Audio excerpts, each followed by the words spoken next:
বৃহন্নলাদের ভুলেও এই 5 জিনিস দান করবেন না, না হলে দেনার দায়ে ভেসে যাবে সংসার। দেখুন বিস্তারিত। বৃহন্নলারা নারী ও পুরুষের মতোই এই সমাজের অন্যতম অঙ্গ, কিন্তু বেশিরভাগ সময় এই সমাজ এদেরকে আলাদা নজরে দেখে। বৃহন্নলাদের হিজড়ে বলেও অনেকে জানেন। জ্যোতিষশাস্ত্রে এদের ভূমিকা অত্যন্ত গুরুত্বপূর্ণ। যে কোনো শুভ কাজের আগে বৃহন্নলাদের উপস্থিতি শুভ বলে মনে করা হয়। বিভিন্ন জিনিস এই বৃহন্নলাদের দান করলে আপনার সংসারে আসবে সমৃদ্ধি। সন্তান জন্মের পর এবং বিয়ে এই ধরনের শুভ অনুষ্ঠানগুলোতে প্রাচীনকাল থেকে বৃহন্নলাদের দান করার প্রথা চলে আসছে। এদের দান করলে সংসারে সুখ সমৃদ্ধি চিরকাল বৃদ্ধি পায়। কিন্তু কিছু কিছু জিনিস এই বৃহন্নলাদের দান করা একেবারেই উচিত না।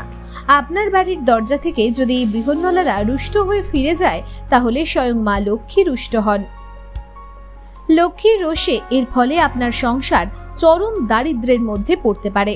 চলুন জেনে নিই কোন কোন জিনিস বৃহন্নলাদের দান করা একেবারেই উচিত না।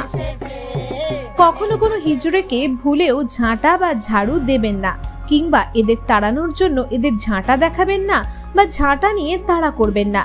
আপনার এরকম আচরণ আপনার সংসারের পক্ষে অমঙ্গলের কারণ হতে পারে। সুখ ও সমৃদ্ধি চিরকালের মতো বিদায় নেবে। যদি বৃহন্নলা কখনো আপনার কাছে ঝাড়ু চায়, তাহলে সেটা কেনার জন্য কিছু অর্থ দিয়ে দিন, কিন্তু তার হাতে ঝাঁটা তুলে দেবেন না। এছাড়াও আরও একটি গুরুত্বপূর্ণ বিষয় হলো, জ্যোতিষশাস্ত্র অনুসারে হিজড়াদের তেল দান করাও কখনোই উচিত নয়। এর ফলে আপনার পরিবারের সুখ ও সমৃদ্ধি হারিয়ে যাবে। সংসারে সুখ ও শান্তি যদি আপনি চিরকাল বজায় রাখতে চান, তাহলে স্টিলের বাসন বা স্টিলের তৈরি অন্য কোনো সামগ্রী বৃহন্নলাদের কখনো দান করবেন না।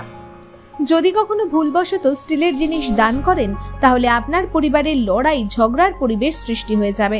এছাড়া পরিবারের সদস্যরাও এর প্রভাবে অসুস্থ হয়ে পড়বে। অন্যদিকে প্লাস্টিক বা কাঁচের তৈরি কোনো সামগ্রী বৃহন্নলাদের কখনোই দান করা উচিত না। এর ফলে সংসারে অশুভ প্রভাব তৈরি হয়, যা সত্যি সংসারের পক্ষে মঙ্গলজনক নয়। এমন বহু মানুষ আছেন যারা বাড়িতে আসা হিজড়েদের পুরনো জামা কাপড় দিয়ে দেয়। জ্যোতিষশাস্ত্র অনুসারে এই কাজ কখনোই করা উচিত না।